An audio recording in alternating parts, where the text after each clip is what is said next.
Hello and welcome to the Disenfranchised Podcast, where that podcast all about those franchises of one, those films that fancy themselves full-fledged franchises before falling flat on their face after the first film. I am your host, Stephen Foxworthy, flying solo this week. My co-hosts have elected to stay at home. Why? They heard we were talking about John Matrix, and frankly, they're smart. But joining me instead, in their stead, two of my very good friends, our very good friends from the Movies for Life podcast. If you don't listen to their podcast, shame on you, but you probably remember them from our Bubba Hotep episode. From Movies for Life, it's Brian Keiper and Michele Eggen. Hey, guys. Hey. Hello. We're back. Yeah. I am so thrilled that you guys are back. It's always great having you on. I love talking to you guys. I've done an episode of your show. You guys have both individually and collectively done episodes on this show. So always a joy to talk to you. And Indeed. I will say a couple of years ago on this very podcast in April, we did a theme month of Arnold Schwarzenegger movies that we called ARNIE April. And so ironically, we have elected this April to do a sequel. Yes, I know the irony is not lost on us. We are doing a sequel to ARNIE April called ARNIE April 2, Austrian Boogaloo. And to kick it off, literally, that's just what I called it. The other guys did not have any input on that whatsoever. That's 100% a Steven invention. So if you love it, I'll take the credit. If you hate it, I'll take the blame. Either way, it's all good. 100% credit for that from my spot where I'm sitting right now. That's just perfection. I'll drink to that. Excellent. Literally As taking a drink. Yeah. But to kick it off, we have elected to talk about a movie that when I shot you guys the list of failed franchise starters, you both leapt at this movie. You were both incredibly excited to talk about this movie. Michele, what movie have you guys elected to discuss with us today? Oh, me. Okay, I like this. We are discussing from 1985, the masterpiece that is Commando. Yes, I Commando. Brian. She did. I know you did. Indeed you did. Those were words that were said. 1985, thrown down, as it were. Gauntlet chucked into the air like so Yes. many a hollow pipe. Yes. From 1985, Commando, directed by Mark L. Lester, produced by Joel Silver, story by Jeff Loeb, Matt Wiseman, Stephen E. D'Souza, who takes the sole screenplay credit, and starring the man of the hour, Arnold Schwarzenegger, along with Ray Don Chong, Alyssa Milano, Dan Hedaya, the great Vernon Wells, David Patrick Kelly, the great Bill Duke, and is that... Yes, it is. I blinked. I almost missed it. Bill Paxton in this movie. Yeah. That's how you know it's an 80s action movie, because you get a surprise Bill Paxton cameo. Yep. What a cast. I'm going to say it. Again. Yeah. He shows up and you're just like, oh, okay. Oh, yeah. Oh, that's right. It's a year before Game Over, man. Like, it's a year before he really pops. He's already been killed by a Terminator.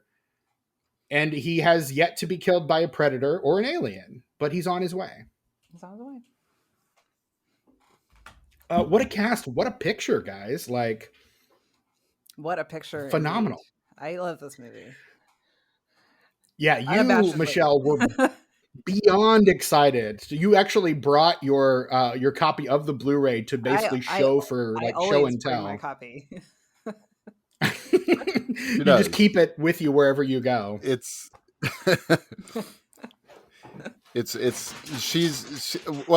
Often I, as well as on our Follow That Bird episode, brings, visual aids to an audio podcast. Yes. Look, I did it when I covered Citizen Kane with you guys. I had my copies of all my Orson Welles stuff, just like in a pile next to my desk.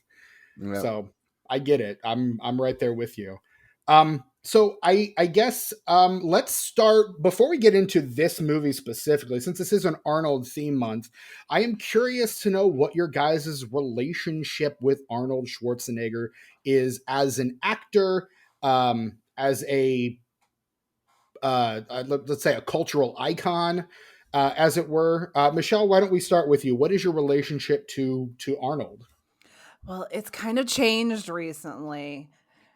So Yeah. yeah, as Brian and I did discuss We had this before, discussion, yeah. because last year both Arnold and Sylvester Stallone had documentaries come out or about themselves, and Mm-hmm. kind of watching that, and also I've been kind of watching a little bit more Stallone stuff. I was like, "Ugh," I don't know. For most of my life, I think I would have said that, in the matchup between the two of them, I probably would have said that I was an Arnold fan, like all the way. Like he was my favorite to watch. But now, kind of looking back at it, I think Sly is probably my favorite now. But I mean, Ooh. Arnold, especially this time period, this like perfect Arnold, like peak physique kind of stuff. Like this movie was Mm-hmm. pretty much just made just for him to like do cool shit.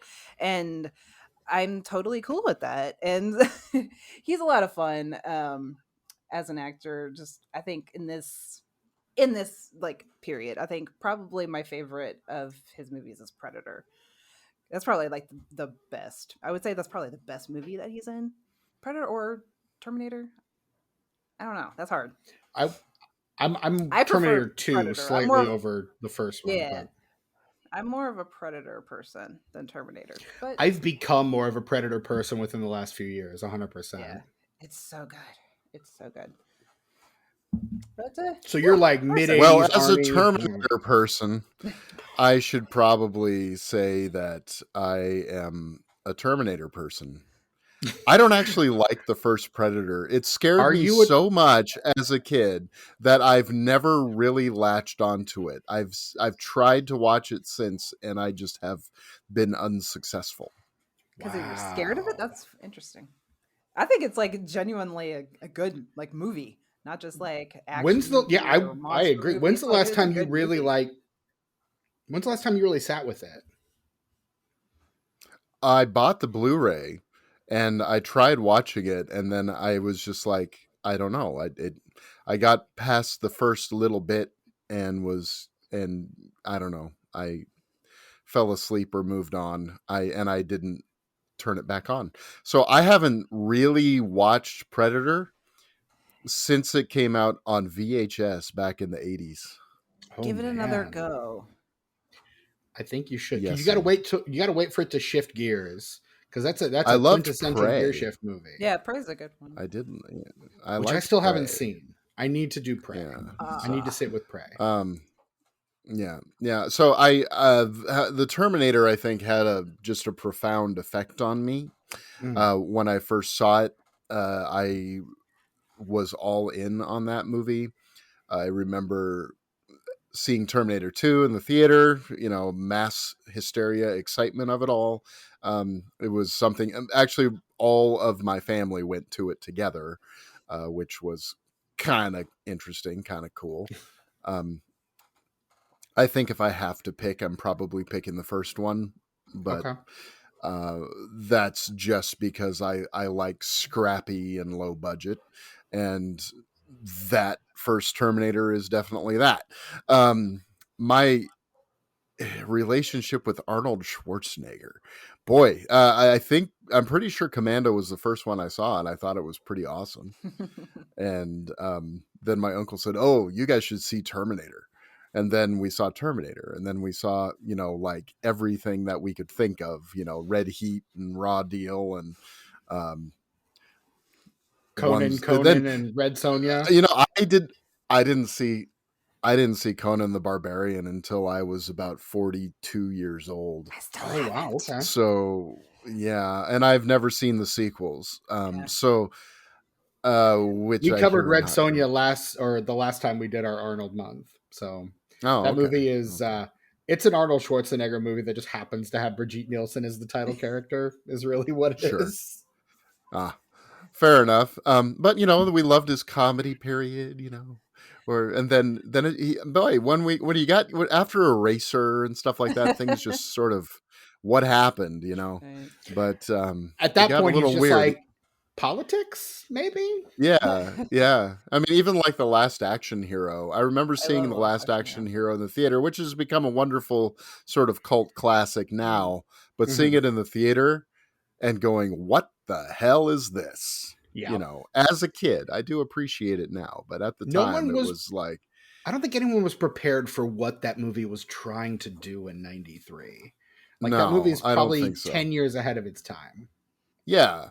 I mean, and then of course, like but that central backbone where you got, like Terminator up to like Total Recall. I Mm-hmm. mean, that's some pretty core stuff. Um, with I don't know that Red Heat is great, and I don't know that Raw Deal really made my top 10 list, but they I haven't seen it since the day though. Right. But you know, we were big fans of Twins and Kindergarten Cop and all that. I So think Yeah, the I mean, Arnold movie I've seen honestly, the I would most is Kindergarten Cop. This is one of those ones that was honestly, on TV all the time. I think you extend Arnold's glory run to 91 with Terminator 2, because after that, or 90, yeah, oh, 91 Terminator of 2, course, yeah, because you absolutely, got the only ones absolutely, you of have, I think, course. in between. Um, where did we stop? In between that and Terminator 2 is Kindergarten Cop, which we all love. So Yeah, absolutely. So yeah, unimpeachable. I had my dates a little wrong there, but yeah, No, you're good. absolutely all the way through Terminator 2 and stuff. But But then after that, you get Last Action Hero, which we covered last time, and that's mhm, where I think the decline of Arnie starts to kind of happen right in front of us, mhm, where he's sort of trying to like poke at what it is that makes him a star and what it uh-huh. is that makes him a draw. And audiences are starting to move on to other things. Like, we've just seen dinosaurs on screen, like for real live dinosaurs. So is a guy who's just made of muscles still that Yeah. kind of a draw? Maybe not.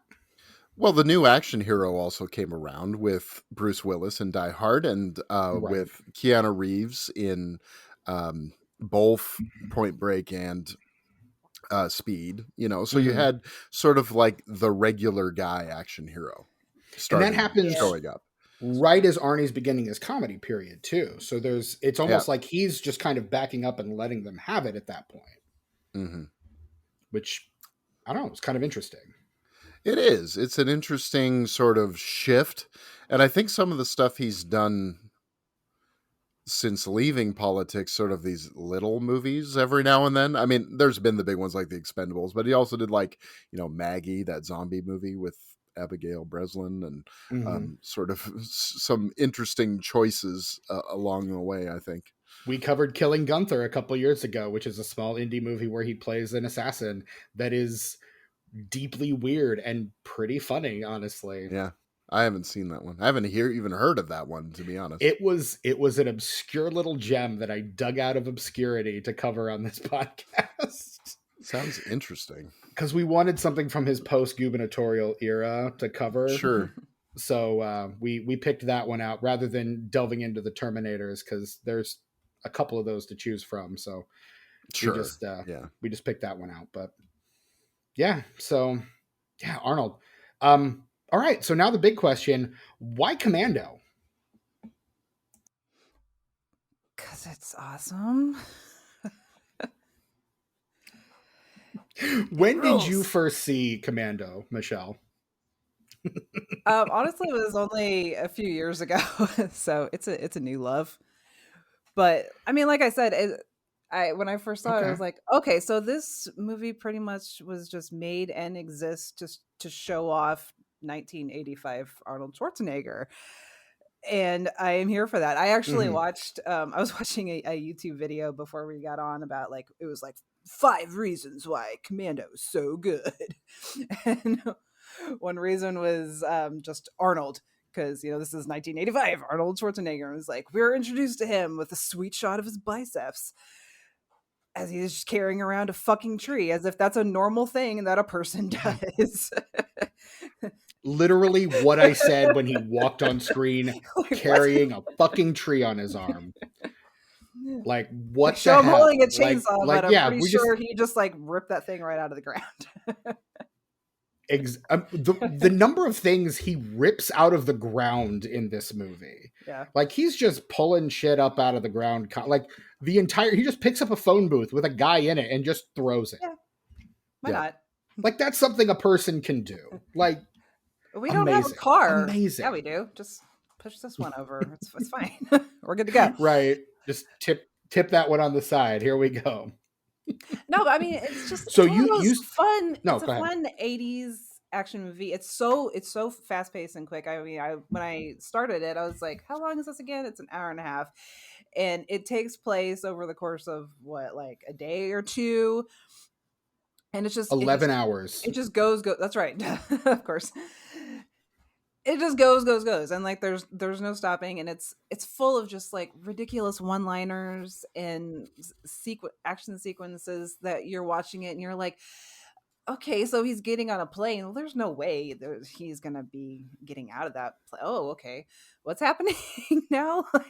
It's unbelievable. And like, I think all the characters, everybody in the cast like knows what they're watching this guy do is unbelievable. And they like absolutely show it on their faces. And that's kind of part of the charm of it too, is that they know that this is ridiculous. But everyone's just kind of going along with it. And it's such a fun movie. Like, we need movies like this in our life, I think. You know? I agree. Yeah. Brian, I think this is the movie. Yeah, okay. I think this is the movie that creates the Arnold persona. Yeah. Because the Terminator and Conan kind of gave him his exposure, I guess. But Terminator's a different kind of thing. I mean, he's a bad guy. He's a machine. Right. It's not about any sort of, action hero kind of thing. Whereas this is him trying to rival Stallone, create the Arnold the persona too. Yeah. Yeah. And you have the good guy, yeah. The good guy that the whole reason why he's a good guy in the second Terminator, is because he's been a good guy in all these movies, And Absolutely. So we can't have him come back as a bad guy. He didn't play bad guys anymore. He only played heroes, and here this is sort of the cementing of that. I mean, you grab the line, you steal the line from the Terminator, "I'll be back," but then you pop in all the one-liners. All those really, really bad one-liners. That's all it is. James Bond level one-liners. If I'm being really honest. Yeah. Like, where's Sully? Oh, I had to let him go. I had to let him go. Yeah.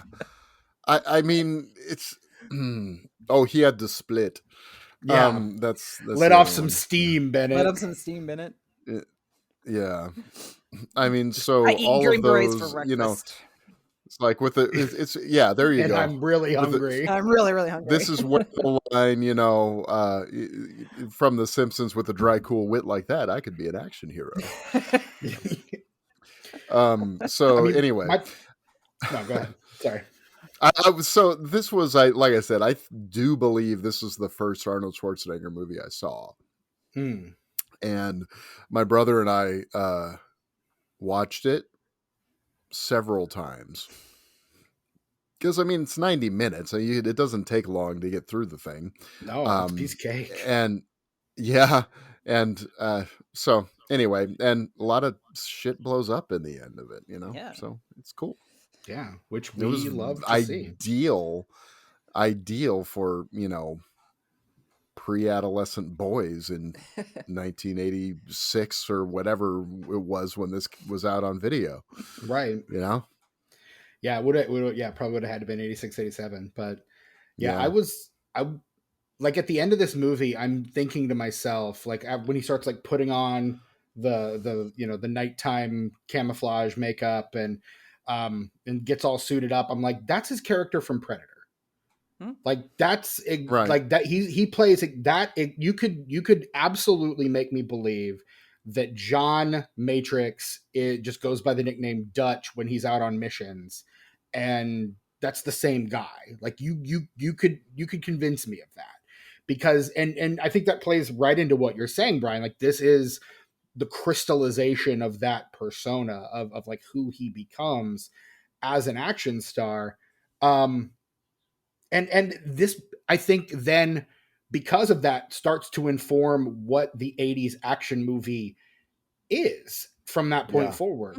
Like, it's giant muscly guys shooting guns with unlimited ammunition that they never have to reload, and just blowing up a bunch of vaguely South American villains, like, Right. or Russians.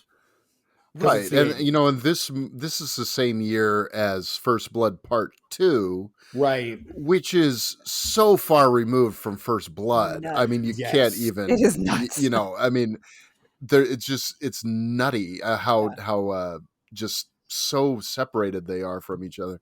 This is like the 80s action film, whereas First Blood, we talked about First Blood a couple months ago, feels like a 70s action movie still, in a lot of ways, until the last section. It's like the bridge where everything explodes. Right? Yeah, right. But before that, it's a 70s action movie, where the guy gets hurt and he, has to, sew himself up, and it hurts when he does it, instead of just being like, oh, I'm going to put this gunpowder in the wound and just blow it open, and it's all going to be fine. Right. Cauterize it with gunpowder in a match. Yeah. Right, exactly. Anyway, that's just it's interesting to see how far action movies switch over between First Blood, which feels like the first real 80s action movie, and here. Even the second Rambo and Commando, which kind of feel like they're competing with each other, almost feel like responses to each other, even though they came out the same year. So that doesn't feel possible unless they said, oh, Rambo 2 is going into production and it's going to be a crazy, one-man army movie. Let's cut that off of the past and put Arnold in doing it. Right. And Arnold saying, Arnold's like, I want my Rambo. Like, I want to play, what would it look like if I played Rambo, basically. Right. Which, I mean, even this script is such a far cry from the original concept that Jeff Loeb wrote. According to what I read, Loeb he wrote a movie about an Israeli soldier who had, like, completely forsworn violence altogether. And it was supposed to be played by Gene Simmons. Of Kiss fame. Kiss? Yes. Wow. Who passed. And so because he passed, it was handed off to Steven D'Souza, the guy who would go on to give us Die Hard and Street Fighter, see our previous episode on Street Fighter, who then turned it into just an Arnold vehicle. Like, let's just put Arnold at the center of this and go. And so I don't, like, to your point, Michele, like, I think the reason that this feels like so perfectly tailored to Arnold is because it was perfectly tailored to Arnold and to what he, I think so. Like, I think it works very well because they tailor it directly to him. So we've talked a little bit about Arnold. This director, Mark L. Lester, do we know anything about Mark Lester? Anyone familiar with him, his work at all? Firestarter, class of 84. So, I mean, there's a couple of things. Yep. Yeah. Say, I knew that name sounded familiar. I kind of love Class of 1984. Showdown in Little Tokyo. Yeah. That movie's amazing. I've never seen it. Okay, it's a shame it got a sequel. You have to. Yeah, I'll check that one out. Okay. Got one of the best line readings of any movie ever. You'll know it when you hear it. Oh, okay. I'm excited. Now I got to figure out where this movie's streaming. That one got a sequel, though, Class of 1999. Oh. I love Class of 1984 because it's a music teacher that kills a bunch of teenagers. So how perfect is that? Class... You can relate. Unless I'm remembering this wrong, Class of 99 has a bleach blonde Stacy Keach in it. Oh, Well, now I'm Is that a different super movie? excited to watch Unless that's a different that. movie I'm thinking of. I will watch any movie with a bleach blonde Stacy Keach in it. I mean, Stacy Keach is in it, so I'm gonna say you're right. Maybe, I don't know. I want you to be right so bad. So God, bleach blonde Stacy Keach, yes, please, please, and There's thank a you. great if you see the still from whatever movie it is I'm thinking of where he's eating a banana. Yeah, it is Class of '99. He's amazing. Hell yeah! All right, I'll definitely check that out for sure. I gotta admit, So yeah, I mean, I'm not familiar. it's been a little while since Go I've ahead. seen the original. Well, I haven't seen the remake, so the original Firestarter. But that was, I believe, the first Stephen King adaptation I saw. So Okay. Mark L. Lester is providing a lot of firsts for me here, apparently. So He is your first Arnie, your first yeah, King. Like that's not bad. that's It could be pretty worse. cool. So it's you know, He also directed the John Candy, Eugene Levy, Meg Ryan comedy Armed I and have seen that. Dangerous. I saw that not that long Yeah. ago, and it was surprising. I I don't know if it was good, but yeah. it was It's interesting. I don't Yeah. either. It is. Yeah, it's you know what? It's something. It's It's a a movie. movie. It's a movie. Yeah. Sure is Yeah. a movie. Yeah, so I mean, again, I think this is easily probably the biggest thing that Lester's ever done. And it just he kind of never is able to recapture. He just seems like a very utility filmmaker. Yeah. Like not really one who has a lot of his own ideas, but like he shoots the script and he's really good at shooting Yeah. action. I gotta say, the action looks really good in this. It movie. really does. Yeah, it does. I mean, maybe I'm just used to the way we shoot action now, which is almost indecipherable. But everything's very clean. It's in frame. The practical effects look brilliant. Real explosions. There's stuff on fire. I love it. Yeah, he knows what he's doing. He's at least a decent filmmaker. I would agree. So I would agree. And I know I said I wouldn't do the plot in 60 seconds, but honestly, what plot? I mean, it's basic. Michele did it for me in 5 seconds. Yeah, basically, I would say Arnold Schwarzenegger's daughter gets kidnapped, so he goes and kills a bunch of people and blows shit up. The end. What is that? Not exactly what I said. I mean, I think you put it even a little more succinctly. Arnold's daughter gets kidnapped and he kills everyone, I think is what you said, Michele. Yeah, that's what I said. So, but I mean, essentially that's it, really. Like there's like a trail of breadcrumbs that he follows to get there. But I mean, that's essentially the movie, folks. Yep. That has been the plot in 60 seconds. I'm just gonna call it. We spent like 60 seconds well, it's actually kind of between us all talking about it. So well, I think actually one of the interesting kind of parts of the plot is that basically the whole time that he's going around killing all these people trying to get to Dan Hedaya, like he thinks he's on the plane the whole time, which I think is just kind of an interesting little like that's hitch true. to throw in there, because he doesn't send. I love that. So like it's one of those things where it's like it's just one. It's like a one at a time fight where he has to take out this guy, so this guy can't tell, and then this guy can't tell, and then we get to like where the the final boss battle. I don't remember his character's name, Dan Hedaya, wherever they are on that little island. Is it Arian? Arian? He suits up and he just Arius fucking kills everyone that's there because Arius. They know that he's not on the plane. So I don't know. And they don't figure it out till he's like on their doorstep. Like they get the call, he's not on the plane. Yeah. Kaboom! Everything blows up. Like So there is a little bit of a plot going and on. It's the reason that they kidnap his daughter is because he wants him to kill the president of this South American country, so that Arius, what did we say his name was? Arius. Could take over basically. So yeah. Like I'm getting some Noriega vibes from this situation. Which again, topical. It's 85 topical. but we Brian's like, yep, I guess. No, it is. No, I like, was yeah, agreeing. I'm with you. Yeah. Oh, okay. But I mean, I'm a sucker for a ticking clock in a There's movie. literally And one in this movie. The second he jumps off the plane and looks at his watch, I'm like, 11 hours, 11. And I just got like, so my partner's looking at me like, you're crazy. What is wrong with you? And I'm just like, I'm having the best time. It is.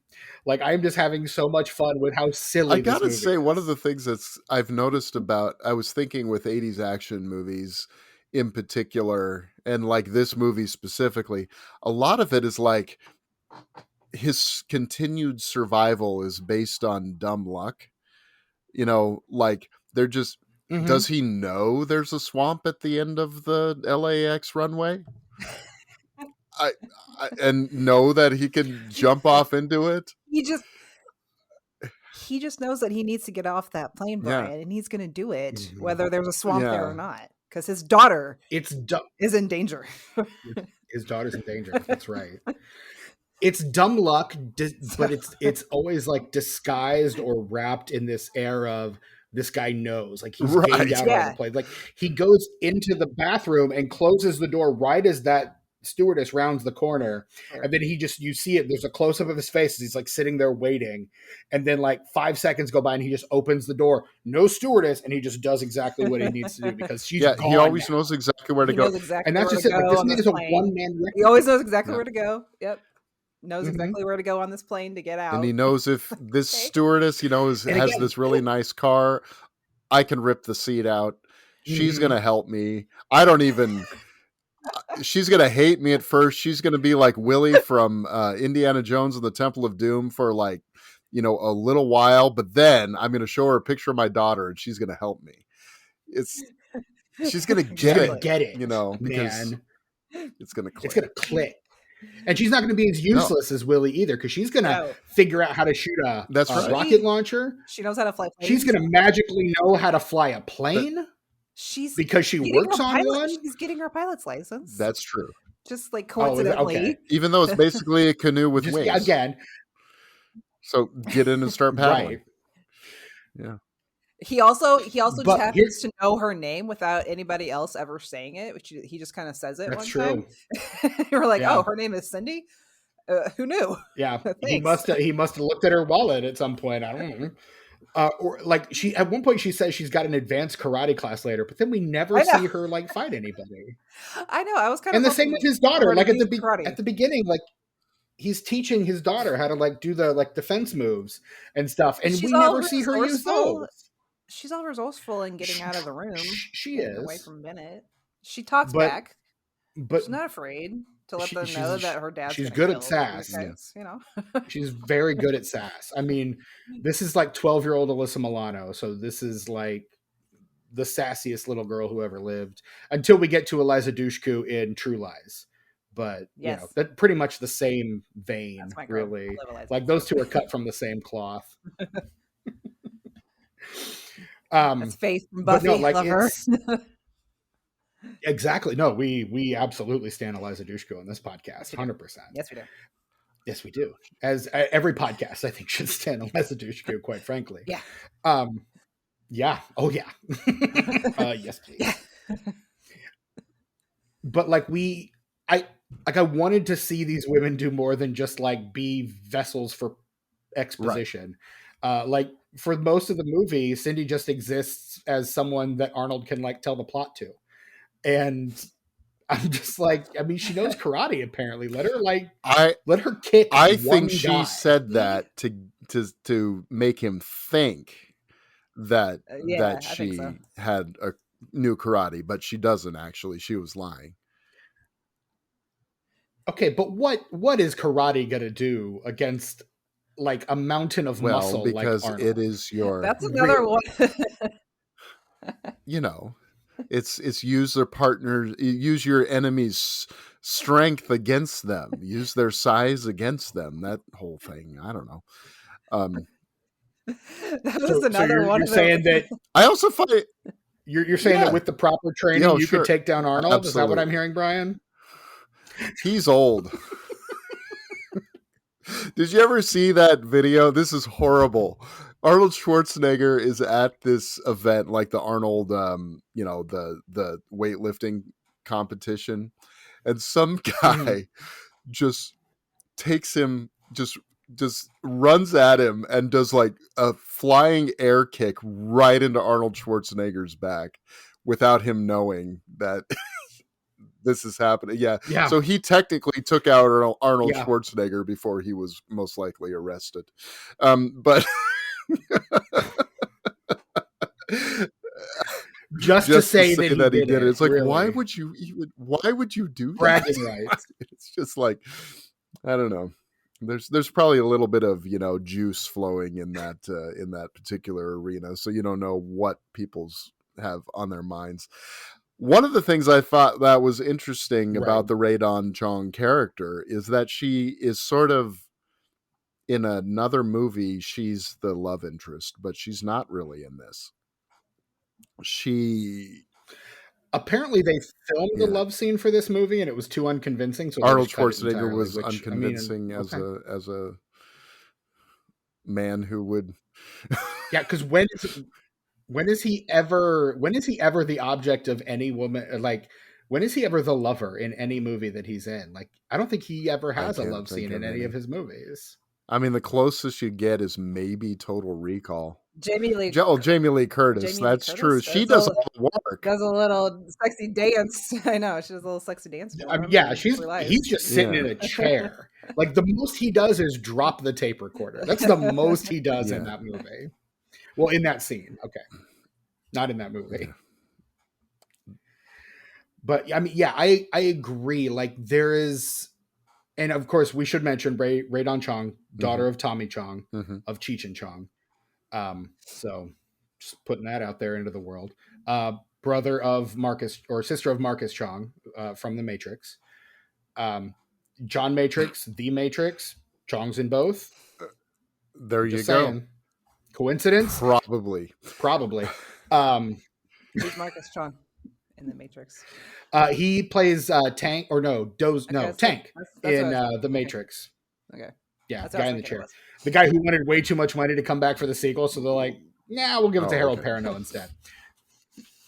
One of the things I do find interesting, though, is the number of action heroes that are named John. There's John Rambo, John Kimball, John McClane, John Matrix. So that's 4. That's 4 right there. That's just off the top of my head. I bet there are more.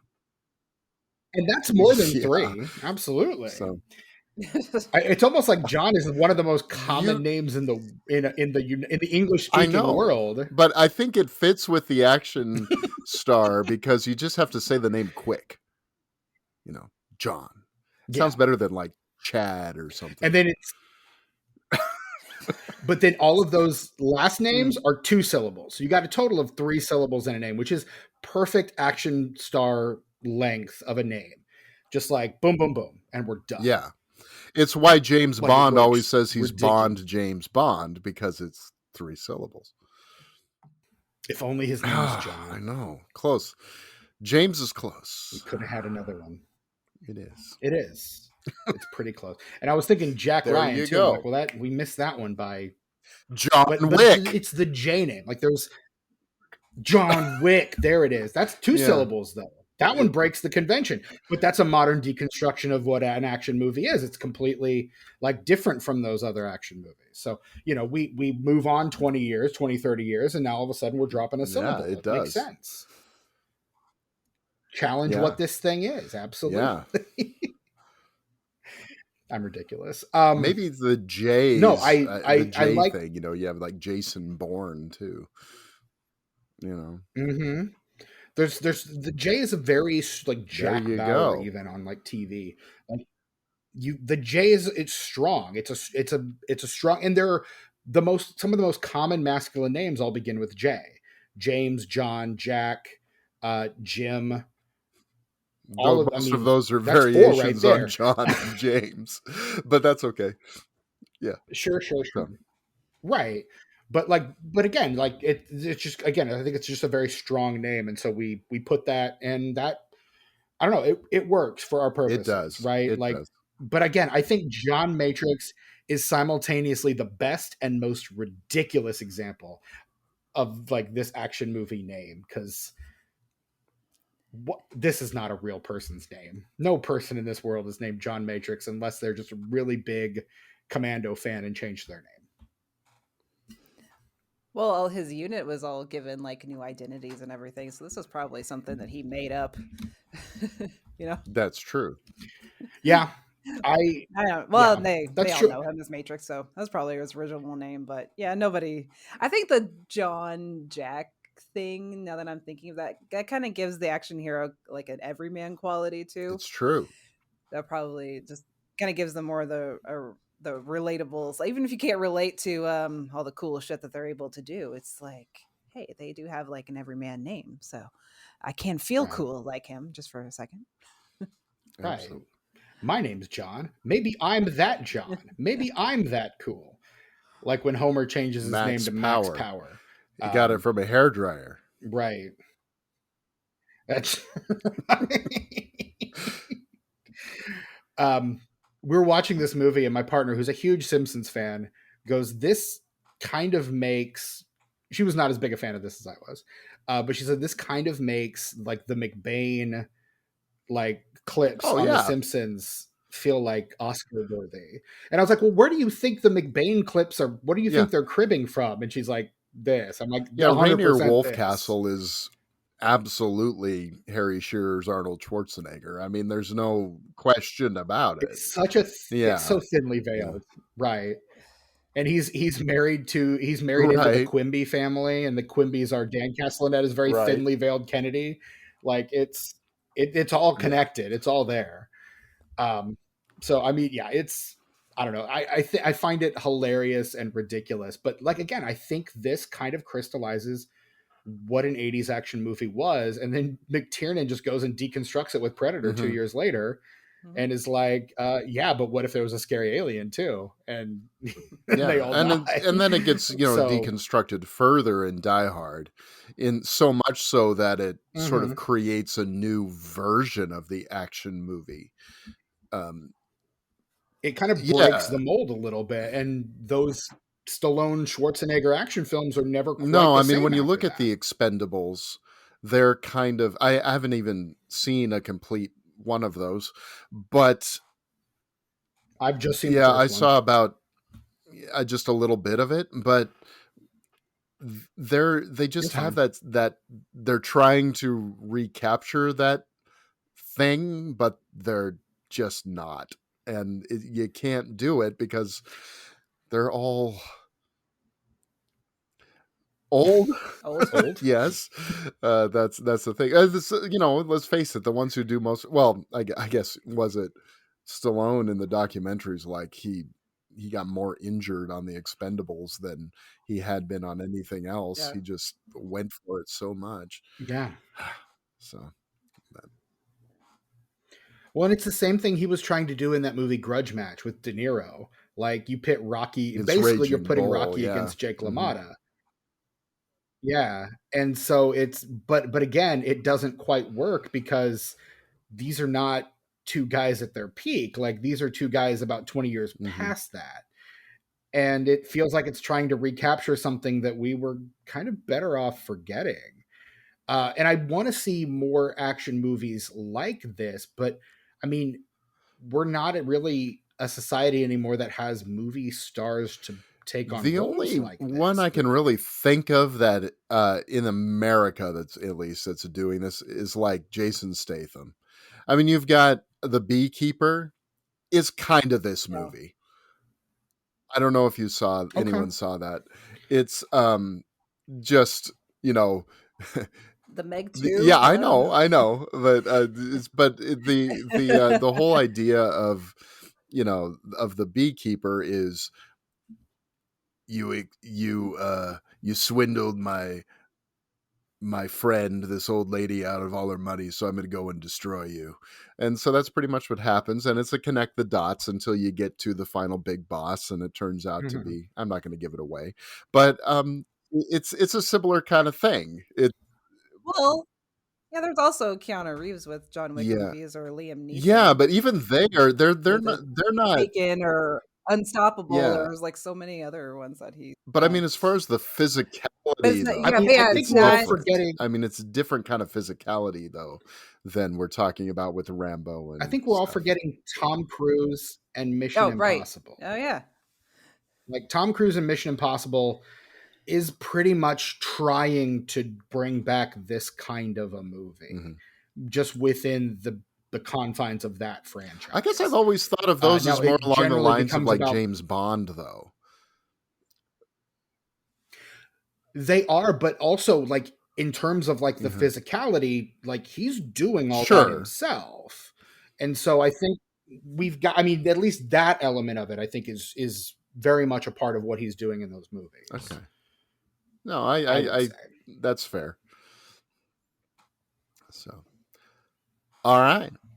But yeah, I mean, because I mean, he's pretty much an actor. One of the last movie stars we have who makes his physicality central to most every movie that he's in anymore. And he only makes movies with like 3 guys anymore. It's like Chris McQuarrie, Doug Liman. I don't even know who. Or no, it's the guy from Oblivion. We just talked about him a couple weeks ago. Kaczynski, Joseph Kaczynski. Like those are his guys now. Like he just makes movies with those 3 guys and that's it. So, and he's not really challenging himself anymore. But you know, you're an actor. You get to a certain age and you don't have to. Yeah, he's earned the right to not have to challenge anyone himself or anyone else. He challenges himself to like do crazy stunts, but he's not really challenging his audience. Yeah, I kind of miss the Tom Cruise that was working with Stanley Kubrick and Paul Thomas Anderson and Cameron Crowe. You know, Same. you know, 100%. Yeah. So. The you know, when he was in that zone where he was just go to a director, go, I don't know, use me, figure something out. Like I like what you do, put me into what you do, and like made himself kind of but then he realized that wasn't working. Like he gets nominated for 3 Oscars in the 90s, doesn't win one of them, and so.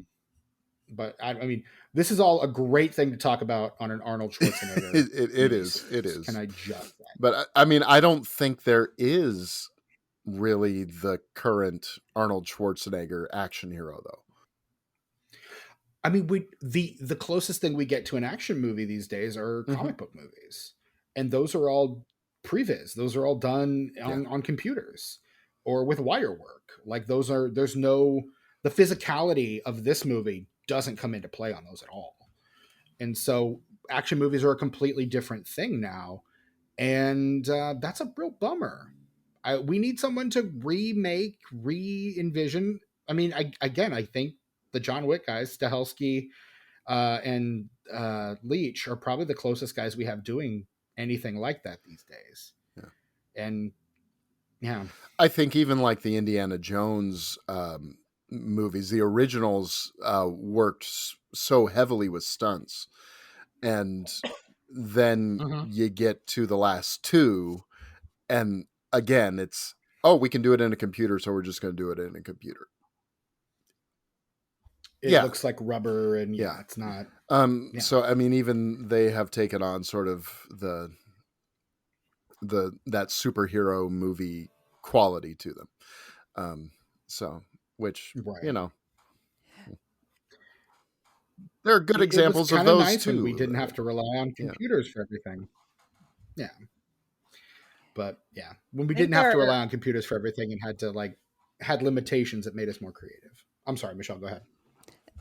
Oh, I was just gonna say, I think there's some really cool. I'm no expert or anything, but there are definitely some cool international action movies that are kind of centering. The ones I'm thinking of the most are like the raid movies, where they basically kind of just center a fight style and show that off instead of like showing off like a single person, even though it is one. There's 2 guys that are like fucking awesome in those movies.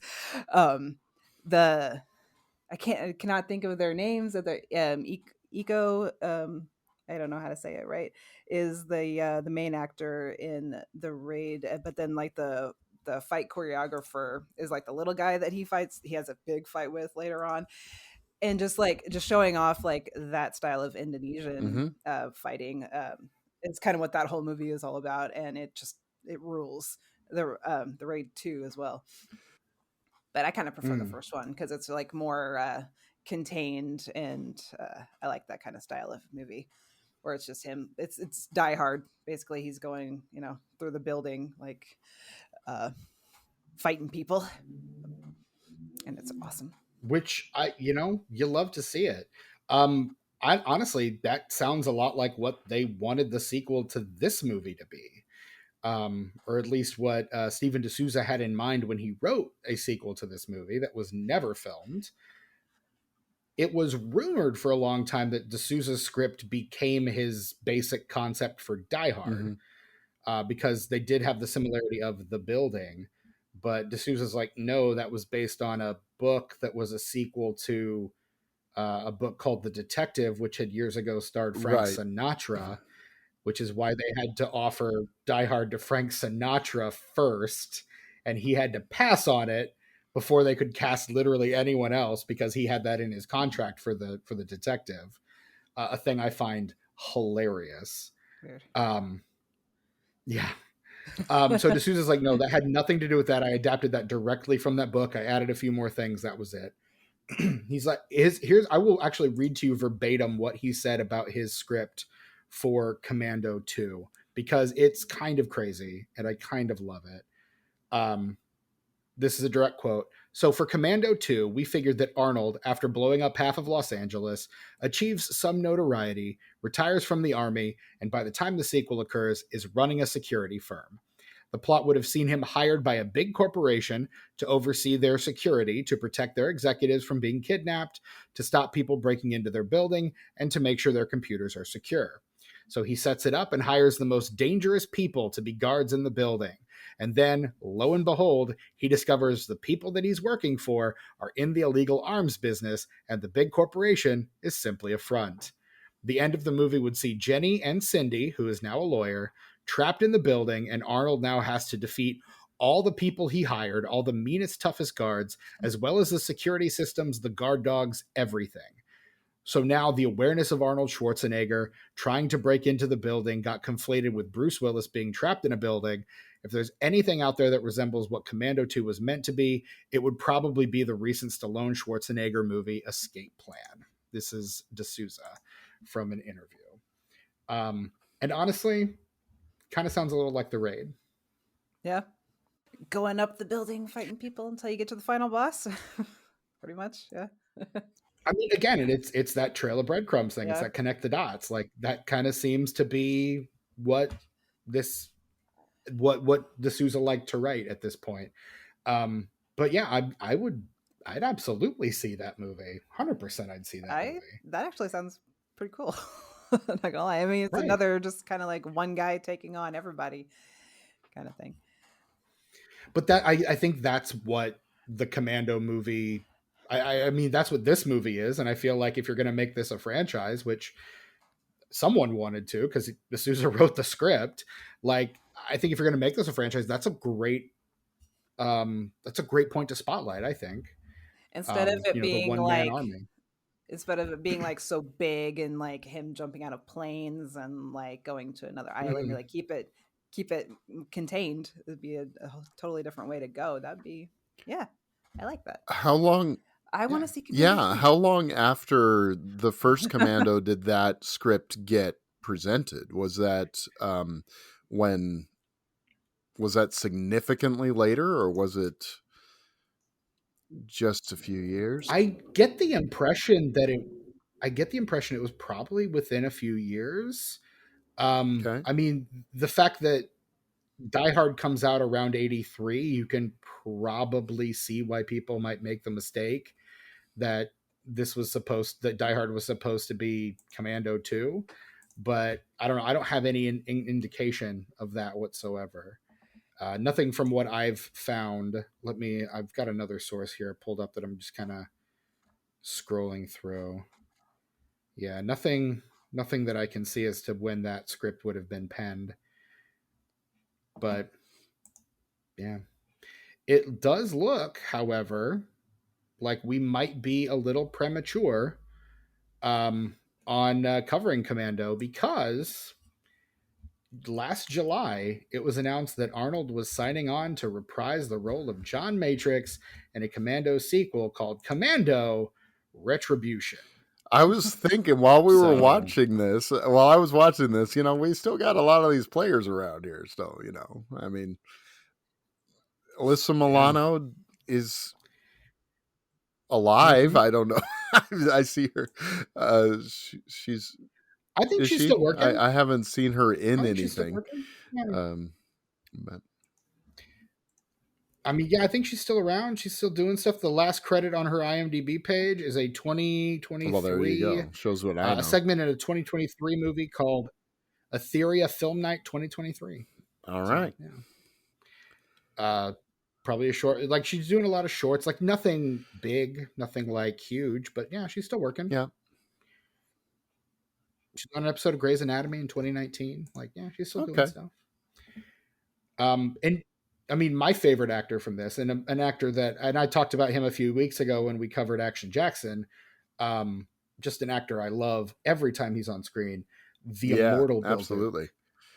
God, I love that guy. Like, he's just got the best look of any act. Like, he's just got those deep, dark, sunken eyes, and he just, like, so stoic, so serious. He gets killed off too soon. That's what I was going to say. He's just not in this movie very much. I remember that kind of freaking me out. That idea of landing on a table leg of a coffee table and just like going out Dracula style like that. That sort of freaked me out as a kid. I remember a little bit. This was probably the goriest movie I'd ever seen up to that point. So. Right. Yeah. That makes sense. Yeah. There's a lot of blood in this It goes movie. like full Jason on them Arnold? at one point. Go ahead, Michelle. When he gets into the shed and he's like throwing the claws and the axes and the machetes and That's what I was like, clapping my hands and just cackling with glee at that moment, just because, again, it's so absurd. Like, he's just been mowing these people down with like mini guns and rocket launchers, and then he just comes out swinging a bunch of saws, and I'm like, I love it. This is perfect, phenomenal, love this. No notes. Mwah. God, it's so good. It's so good. Commando, guys. What else we got? I feel like I interrupted Michelle, and you. Oh. I'm used to it. I was just going to say, I'm sorry. Arnold doesn't get all of the good one-liners. One of my favorite one-liners is from Bill Duke at the beginning when he takes the car. And he's being all cool, at the car dealership, and what's one of his favorite things about this car? The price. Just drives right out of the dealership. Yeah. Right over that guy too. Yeah, another example of this movie just doing whatever it wants and it being just fine. Like, okay, I did have a question. I couldn't tell. Are there people in the phone booth that Radon Sean blows up with the rocket launcher? Or is that a bus stop or something? Remember, she shoots the rocket launcher. I thought it was pretty empty. And it goes behind her. And she hits something. Were there people in that or not? I couldn't tell. I don't think so. But I wouldn't be surprised. I feel like it's late at night. I feel like it's late enough at night that the streets are probably pretty empty, is the impression that I got. Yeah. But that's absolutely what I thought. I also love that the first 4 minutes of this movie that was are just something that was in Duke the video. People. Like I said, I watched that. That was something that was in the video that I was watching beforehand. I was like, I don't think there were people in there, but I wouldn't be surprised if this movie did something like that. And another thing that was just kind of funny, like rewatching this, is how everyone thinks they actually have a chance against Arnold Schwarzenegger. Right. In this movie. Little David Patrick Kelly, I'm sorry. He's got a little mouth on him. It's like, what are you gonna do? I'm sorry, dude. You're funny. I'll Or kill you last. the security guards at the mall. And then he kills him. Remember Know how when I I said would that kill you you would last? kill me I last? lied. I lied. Drops him. And yeah, everybody tries to intimidate Arnold like so hard, and he's just like, I'm just gonna kill you now. Like, no. Like, have you looked at me? I'm Arnold Schwarzenegger. Come on. I am made out of biceps. Like, you cannot hurt me. And like, I think the funniest is Dan Hedaya when he's like, "Oh, you're scared." That in accent. That like horrible like accent. I know it's bad. In brown face with that accent, I'm like, we could have cast anyone. We could have cast anyone but Dan Hedaya. Well, I mean, I love Dan Hedaya. Don't get me wrong. Miscast as this villain. Yeah. Like, absolutely. But he says in that horrible accent, like, you're scared of John Matrix. And Vernon Wells just, Space Trucker's own Vernon Wells just saying in that beautiful, beautiful Australian accent, because I'm smart. And you're just like, fuck yeah. That's right. He goes, but I have an edge. I have his daughter. And you're just like, oh, like, this is the only guy who gets John Matrix in this entire movie. And because of that, they feel more evenly matched in their showdown, even though, again, he doesn't stand. I mean, Vernon Wells is a big guy, but he's not Arnold big. Right. He's wearing a tank top, but we can see the arms. Okay? Is he wearing the same tank top he wore double bump action in Mad Max 2? Is that the same metal tank top? He might. Mad Max 2. He might be. Sure. Yeah. That's entirely possible. He pretty much gets this movie off of that performance. And he described his look in this movie as Freddie Mercury on steroids, which, yes, absolutely. But only 5%. That is 100% only 5% of that growth came from steroids. Sorry, that was the one line in the Arnold Schwarzenegger documentary that really stuck in my craw, where he says like, only like 5% of my growth came from steroids. Like, yeah, sure, whatever, dude. Sure, Dan. Yeah, you say so. You can buddy. believe. I think he believes it, but look. You tell yourself a lie long enough, you'll believe it. My grandfather lied about his age to get in the military, and his entire life he thought he was a year older than he actually was. Interesting. Wow. So, yeah. Nice. Like, even when corrected, he would be like, no, that's not how old I am. Like, I'm just saying, like, you can convince yourself of anything if you really want to. John Matrix again. I wish this had been a franchise. If we do get Commando Retribution, you guys have to come back and cover it with us, because no problem. That is our sworn duty to our listeners. If anything, any sequel comes out of a movie we've covered, we have to cover it. So I like the idea of this being just a standalone, cool, quick 80s action flick, though. Just it's fine the way it is. There are only a handful of those. Yeah. Like, there's Cobra, there's Action Jackson, and there's probably like a few more, but like there's not a lot. I'm just specifically thinking of the ones we've covered on this show fairly recently, like within the past year.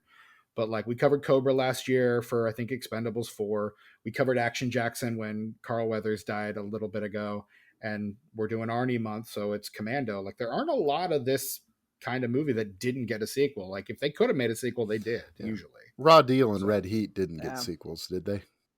Yeah. I don't believe so. No. Now, I don't know too much about those, so I may be adding those to the list. Well, he's like a Russian in that movie, and Jim Belushi is the other guy. I don't remember anything else about it though. I've seen it. Look, I own it. There's a fight in the snow at the beginning, and they're wearing loincloths, and that's it. That's what I remember. How do I not remember? I remember that? Arnold Schwarzenegger's butt. This is like prime Schwarzenegger too. It's kind of Michelle, how do you not remember that? I don't know. Because it's got nothing on JCVDs, but I'm sorry. Oh, It's kind of like when I think about Eraser. It's like I should watch Eraser again. Was that cool? Because all I remember about it was the alligator. Yeah, I remember nothing about Eraser, I gotta say. And I don't think I ever saw The Sixth Day. I don't think I saw that Yeah. either. no, I missed The Sixth Day. I missed End of Right. Days. Collateral Damage Yeah, was I a never big saw no that for one. me. Yeah. I do really want to go And watch the then, Conan movies, though. I feel like I need to see those. oh yeah, you absolutely need to watch that. That's a fun little trilogy. Just knock those out. And you know, if you want to see him get overdubbed in his very first movie ever, Hercules in New York. in New York. Yep. Credited as Arnold Strong, Mr. Universe. And they didn't think anyone would understand him, so they dubbed over his voice. Ridiculous. It's wild. Interesting. But yeah, the Commando came out on, let me check my chart here, October 4th, 1985. It opened to number 1 at the box office the week that it came out, to $7.7 million, on its way to $35 million domestic. So quite a big multiplier. Goes on to become the 21st highest grossing movie of 1985. In second place, a little movie called Jagged Edge, starring just a great group of grumblers: Robert Loggia, Lance Henriksen, Jeff Bridges. I remember. Just some of the Yeah, I remember guys. the poster for that Heard of movie. that. That's about it. I never saw it. Yeah, same. Never bothered. In third place, you've got Agnes Ooh, of God, Jane Fonda, right? which I know the play. Yeah, Jane Fonda, and I think Vanessa Redgrave is As in a that nun as again? well, if I'm not mistaken. Oh, No, Anne Bancroft. Sorry, okay. Anne Bancroft, and then Meg Tilly. Norman Jewison joined that one. In fourth place, Chuck Norris, Invasion right. USA, Canon Films. Nice. In its second weekend, down from 1 to 4. That's the power of Arnie to just knock Chuck off his perch. To the aforementioned Jagged Edge, directed by Richard Marquand, director of Return of the Jedi. Return of the Jedi fame. Yes. Oh. That's the 4th best Star Wars movie. Right. And I will be offering no additional commentary on that. And then in 5th place... No, actually, I think that comes out as my 4th as well, so yeah. There you go. And then in 5th place, the number 1 movie of 1985. It's been out for 14 weeks at this point and has already grossed 159.6 million on its way to 190. A little movie called Back to the Future. Ah, okay. Yes. Rounding out the top 10, we get Pee-wee's Big Adventure. Yes. Teen Wolf. Yes. Plenty. Maxie. And Kiss of the Spider Woman. I've seen Kiss of the Spider Woman. What were those 3 movies? Plenty, Maxie, and Kiss of the Spider Woman. Kiss of the Spider Woman, but I haven't even heard of the other 2. Yeah, Kiss of the Spider Woman. Maxie is Glenn Close, Mandy Patinkin, and Ruth Gordon. Okay. So there you go. That's some 80s heat right there. And Plenty is apparently Meryl Streep, Sting, and Sir John Gielgud. A lot of before they were stars talent: Hugh Laurie, Charles Dance, Sam Neill, Tracy Ullman, and Ian McKellen. Rounding out the rest of that cast. Wow. Well, that might need to go on the watch list. So finding all kinds of interesting things on this podcast. Never even heard of that movie before, but that cast sounds amazing. I'm not gonna lie. Commando again ends up grossing 35 million, and again a hit, 21st highest grossing movie of the year. As action movies go, it pales in comparison to Rambo: First Blood Part 2, which is the 3rd highest grossing movie of the year, and Rocky 4, which is the 4th highest grossing. So it falls a little short of those, but still does a good bit of business and enough for a sequel in the 80s too. The tomatometer score on this movie is a 67%. What? The critics' consensus: the ultimate 80s Schwarzenegger movie, replete with a threadbare plot, outsized action, and endless one-liners. Yes. Pretty much, yeah. Which means it's like, yeah, which means it's pretty like pretty 100%. accurate assessment Perfect. there. You're gonna, if you don't like that, you're really movie. gonna hate the Metascore, Michelle. The Metascore on What? this one is 51.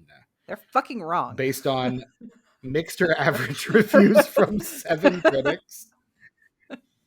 And the Letterboxd score, again, gonna make you cry, like is fun? a 3.4. Apparently they don't like fun. 3.4 on Letterboxd. Michelle, like I don't fun, even think I joy, need to and ask. happiness. And one-liners, and watching Arnold pick up phone booths over his head and just chucking them on the floor and dropping guys off a cliff. Grenade explodes like a foot from where he is, and it doesn't touch him. You know why? Because he's Arnold Schwarzenegger. Correct. That is the fundamental thing this movie understands. That all a things that bit of came before blood on did the not. side of his head. Yeah, just a Just little a touch. Tiniest, Yeah. tiniest bit. Just enough to show that he's human, but not enough to show that Right. he's vulnerable.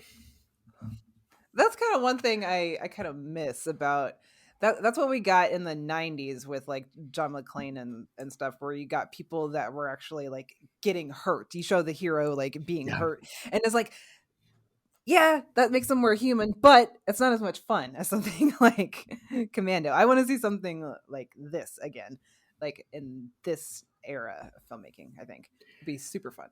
I mean, I feel like a broken record when I say this, but they don't make them like this anymore. You should watch The Beekeeper. Yeah. Should I? Okay. Yeah. Is it like this? Okay. It really is. Sweet. I honestly, it's not I think as good, but it's if fun. there's a problem, I think if there's a problem with the Statham persona, it's not. He wants to look too cool to be.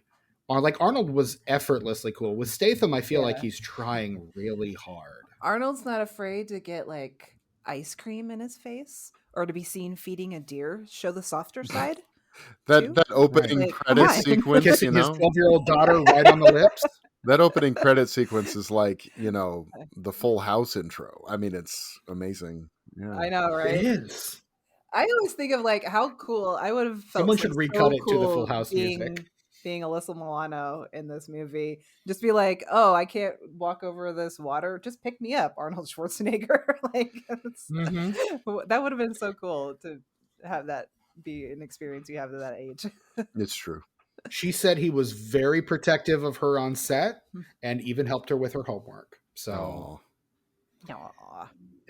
at least in 85, decent guy Arnold Schwarzenegger. Michelle, I don't think I need to ask this question, but I'm going to ask it anyway, just for the sake of completion. Out of 5 stars, how do you rate 1985's Commando? 20. Okay, that's what I thought. Yeah, that's what I thought. I don't know if it's clear to our listeners, but Michelle loves this movie. More than she loves most people, I would say. My ratings are always just kind of based off of like personal enjoyment, and just like a feeling that I get from watching a movie. If I watch it and I had a great time and it's fun and I'm in a great mood afterwards, yeah, it's 5 stars.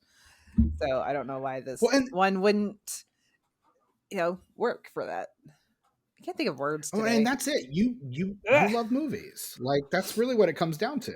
You just love movies. So yeah. Absolutely. Brian, what about you? Out of 5 stars, how are you rating Commando? She's going to yell at me. I give this movie a good, solid, I like this a lot. It's a lot of fun. I really enjoy it. 3.5 stars. 3.5. I know. Yep. Whereas for me, I go 4. I go 4 on this one. Like, I love it. I'm having a blast. You're both wrong, but I watched Barbed Wire this morning. And that's fine. And I had a great time with it. I gave that movie 3 stars You're because it was fun. It was entertaining. It was not boring. It was a remake of Casablanca. I swear. okay. Stop right there. You need to unpack that She statement, works in sir. a bar. I saw this on social media, and I was just like, at "What the 6 hell?" a.m. She 'cause works. He was up watching Yeah, this. she this works. morning, by the way. Yeah, I couldn't sleep. It was about 2:30 in the morning, and I turned on Barbed Wire on the Criterion channel. Thank you very much. As one does. And I don't know why.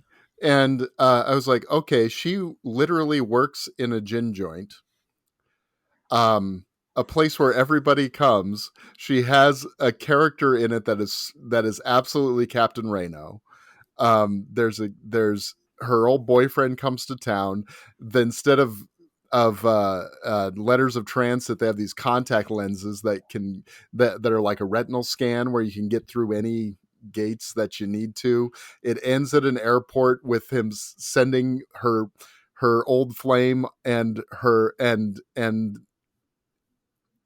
his new beau off on a plane, and basically the Captain Reno character who saves the day. There's even like a Gutman character and all sorts of things in it. I mean, seriously, it is a very loose remake of Casablanca. Yeah. That is wild. Okay, so when we cover that, Boobs. we're gonna have you on to talk It's about not it, good. right, Brian? It's You're not gonna come on good, to but talk boy, Barbed was Wire it with us? entertaining. I cannot explain it. I can't put it better than that. It's like the Barbarella of the 90s. It's it's her looking hot and changing clothes a lot and getting in adventures. I mean, that's all it is. We There you covered go. Barbarella too, so Well, I'll put you on the list for Barbed Wire All whenever right. we do cover it. So I'd be fine with that. I had a feeling you wouldn't mind. So yeah, that is our episode on Commando. And Brian, Michele, thank you guys so much for being here. I always have a blast when I'm talking to you. Always have a good time. Tell us about what you guys have going on right now on Movies for Life. Well, our most recent episode is this is a tough question to answer. We released what is going to be our last episode for a while. Yeah, so I'm not caught up yet. news. Sorry, we haven't told anybody. So you're first to know. That we released our episode Best Picture winners at the beginning of March, and it just hasn't worked out to be able to record, honestly. And we're just kind of like, that's okay.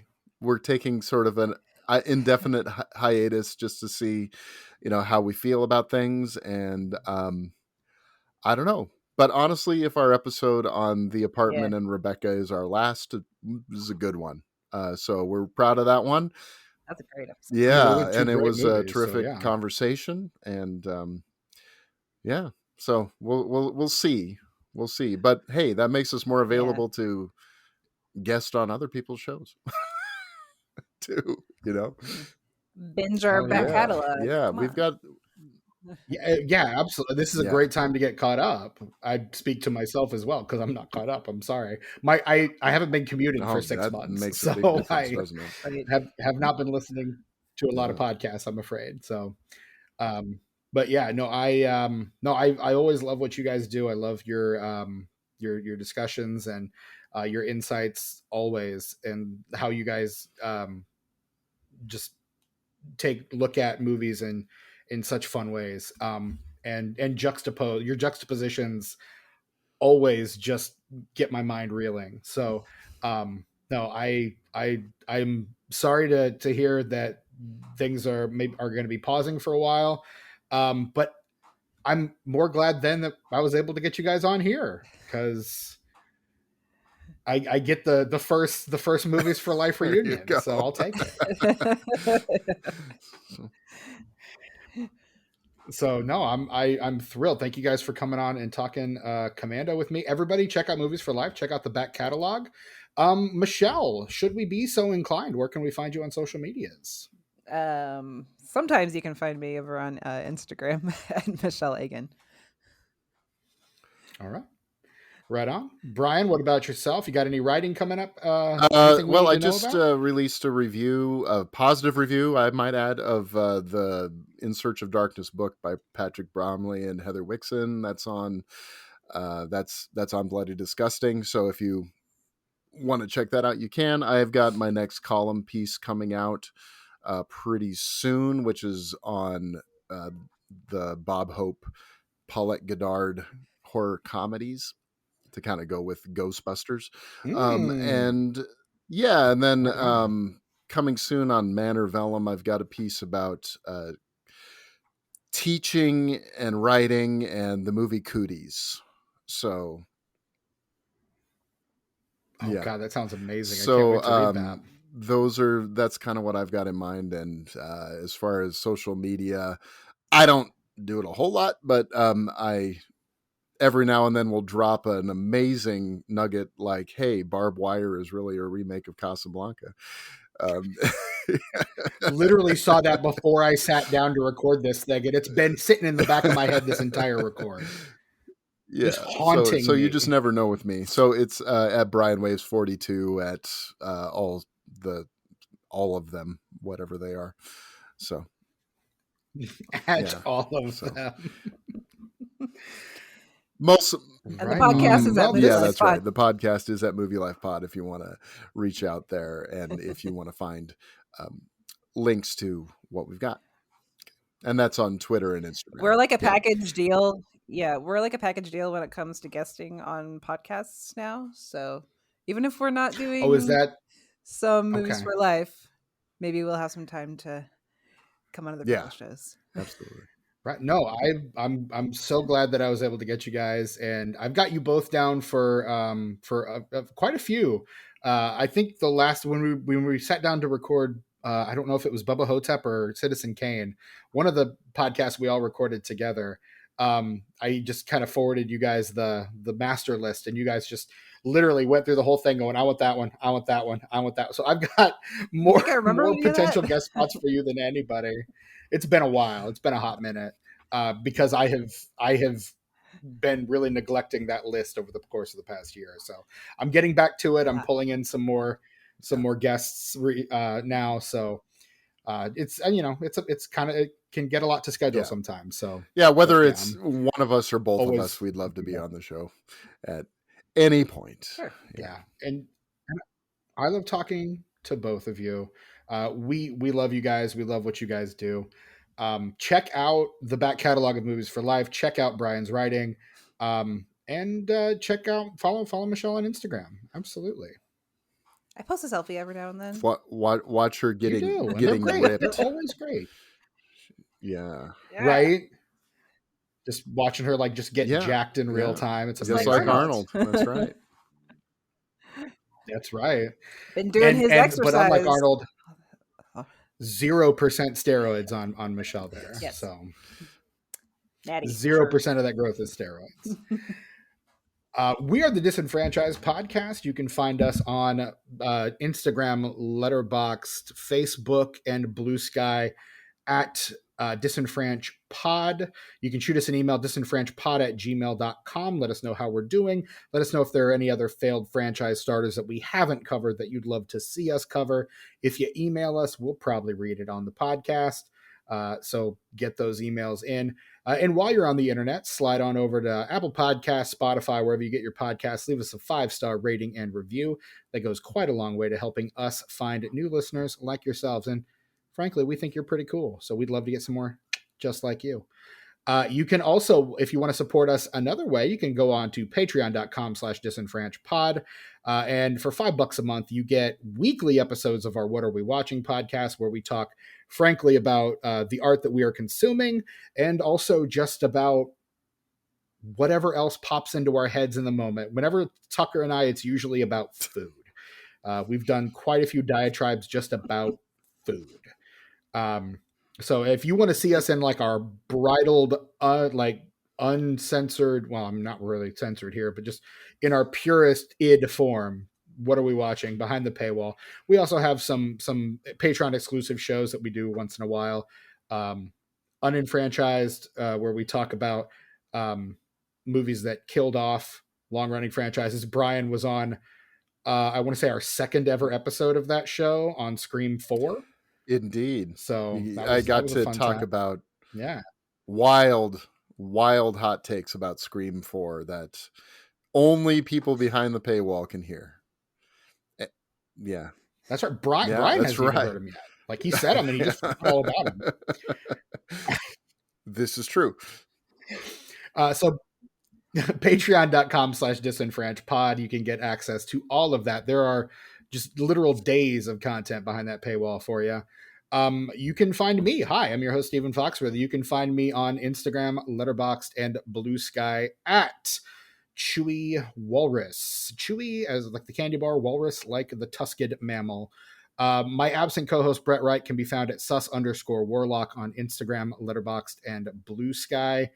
And Tucker, my other absent co-host, can be found at Ice909 on YouTube and Instagram. And he's got another backup Instagram account where he talks about mugs, which is Tuck_mugs. Always looking for guest submissions of mugs on that channel. Send us a picture of your mug and Physical what's in it, and tell us a mugs. little story about it, and we'll post it. Yep. Or, doesn't have to be a mug. It could be glassware. Just or is like any kind of mug, drinking mugs. Yeah, any kind of anything you would drink a beverage out of. My dad has some cool beer steins. Yeah. Post one, submit one of those. Tell us a little bit about the piece and what you've got in it, and send it on. Yeah, absolutely. Tuck_mugs is where you can find that. And that is the quickest we've ever done a Tuck mug spot because Tucker wasn't here to do it. So yeah, this has been the Disenfranchised Podcast. Excited for the rest of ARNIE April 2, Austrian Boogaloo. We've got some great movies that we're covering this month. So don't touch that dial. I am just so glad that makes you guys laugh. That just warms every corner of my heart, really. Thank you.